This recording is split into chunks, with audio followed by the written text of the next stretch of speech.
Fala galera, e vamos nós aqui com mais um Papos do Reino. O nosso papo de hoje é sobre a oração do Pai Nosso. Será que você entendeu a oração do Pai Nosso da maneira correta? Ou será que você entendeu ela de uma maneira totalmente diferente daquilo que Jesus quis nos ensinar? Jesus, durante o Sermão da Montanha, ensina os seus discípulos a orar e dá para eles um modelo de como falar com o Pai. E a oração que Jesus ensina não era meramente um mantra ou um repeteco, uma maneira de ficar repetindo palavras em cima de palavras para dessa maneira ser ouvidos por Deus. Mas Jesus se preocupava com os discípulos aprenderem a orar para aprender comunicarem-se com Deus, comunicarem-se com o Pai que estava sendo apresentado a eles nesse nível de intimidade diferente, até muitas vezes estranho para aqueles discípulos.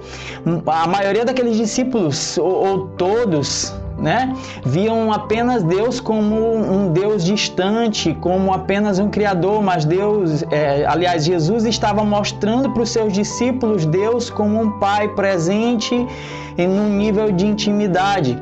E a oração do Pai Nosso, ela, como todos nós conhecemos, ela trata do seguinte: ela é apenas um modelo de como falar com o Pai. E ela começa assim: Jesus diz, portanto, quando vocês orarem, orem assim: Pai Nosso que está nos céus. Jesus estava dizendo que existe um Pai acima desse nosso Pai terreno.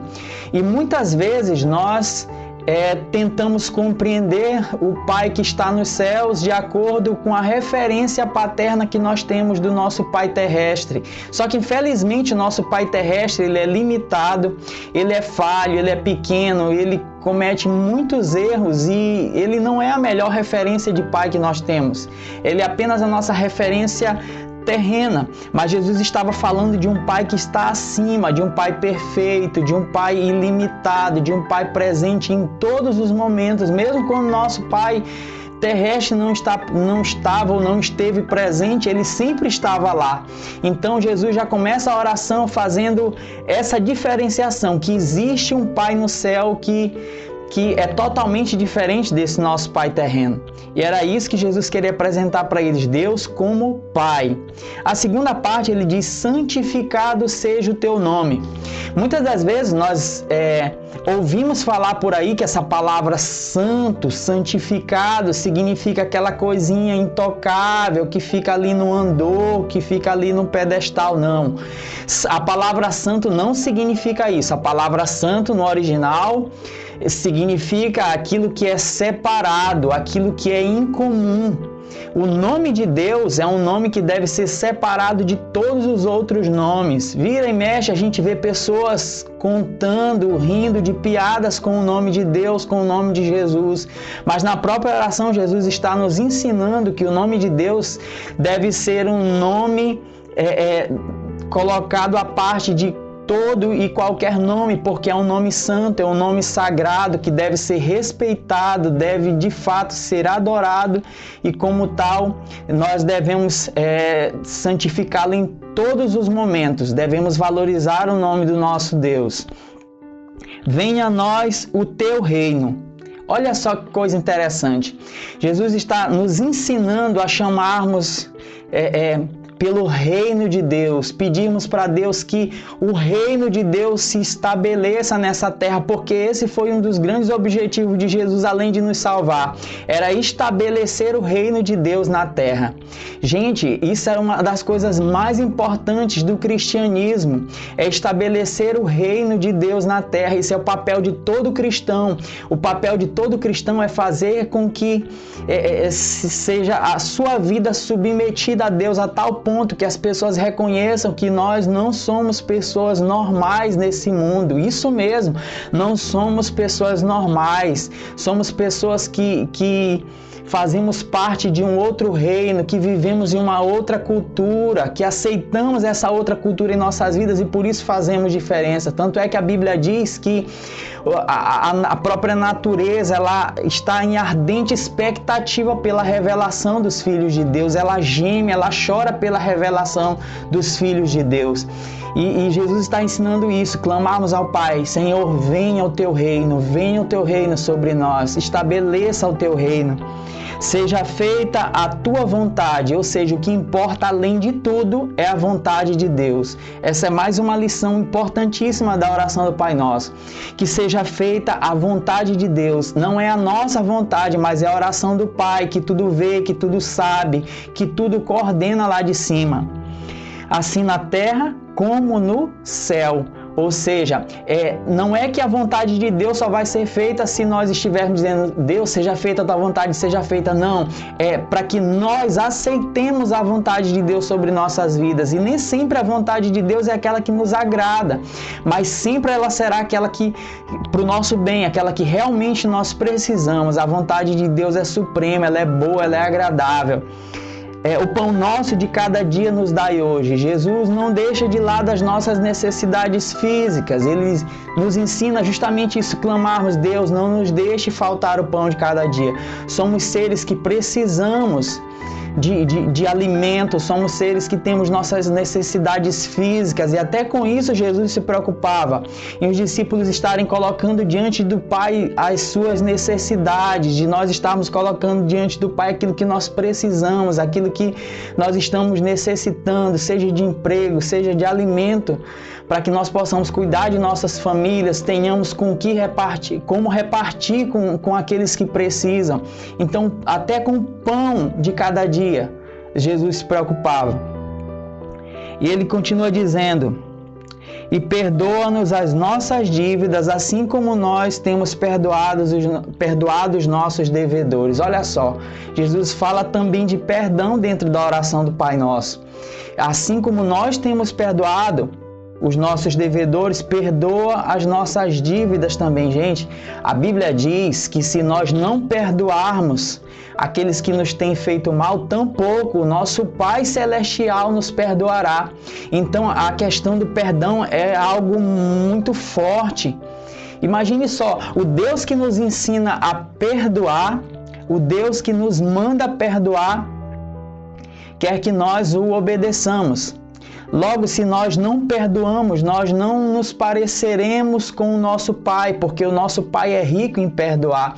Então é necessário que todo aquele que se chama por filho de Deus aprenda a perdoar. Eu sei que é difícil, não é fácil, mas é justamente por isso que está sendo colocado numa oração. É para que Deus esteja nos ensinando e nós estejamos com o coração totalmente disposto a perdoar, para que aí sim nós nos pareçamos de fato com filhos de Deus. E não nos deixe cair em tentação, mas livra-nos do mal.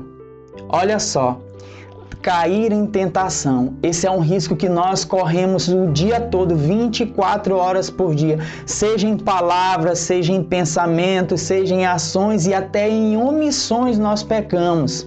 Então, esse chamado da oração para que Deus não nos deixe cair em tentação é para que nós tenhamos a capacidade de nos mantermos vigilantes 24 horas por dia, como soldados que não deixam sua arma de lado, como soldados que não deixam a sua espada longe ali da bainha, mas o tempo todo próxima de si para se defender dos inimigos.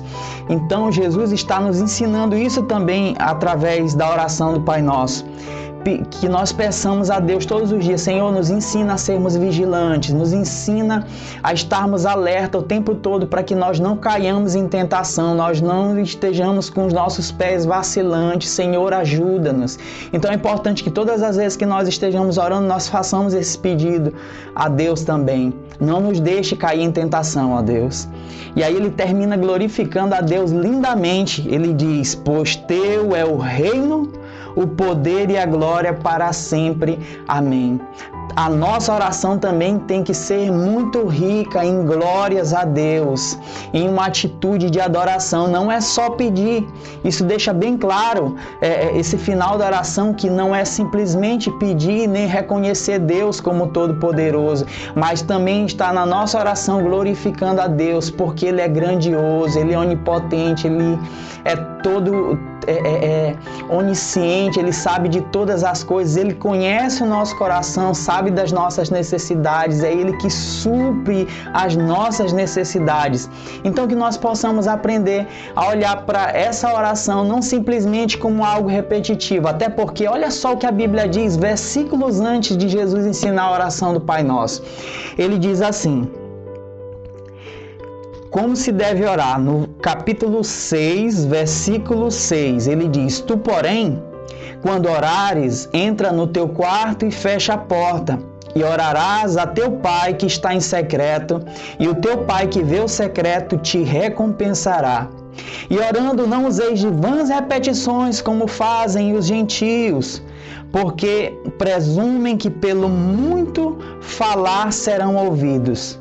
Não vos assemelheis, pois, a eles, porque Deus, o vosso Pai, sabe de que tendes necessidade antes que lhe peçais. E a gente se pergunta, para que eu devo orar então, se Deus sabe de tudo que eu preciso antes mesmo que eu peça?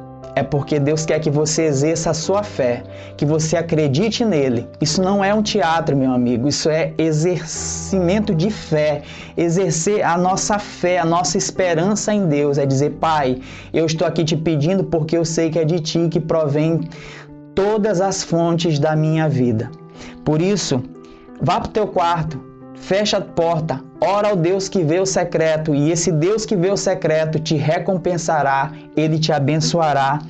E nunca faça como os pecadores, aquelas pessoas que têm prazer, que batem no peito dizendo ter glória nos seus pecados. Mas entrega a tua vida totalmente a Jesus e o mais Ele fará. Até a próxima. Pense nisso, não esqueça.